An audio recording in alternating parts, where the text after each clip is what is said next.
Xudam heç bağı bağbansız etmə. Bağbansız baron zinəti olmaz.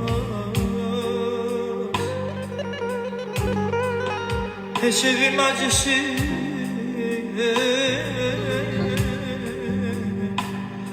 heç evi məclisi böyüksüz etmə. Böyüksüz məclisi qiyməti olmaz.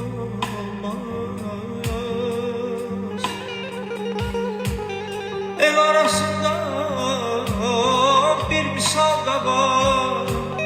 Yaxşı söyləmişlər Müdrik baba.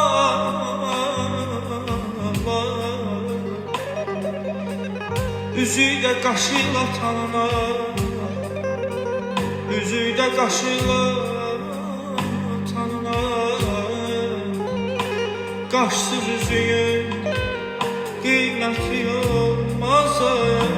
Ah, ah, ah, ah.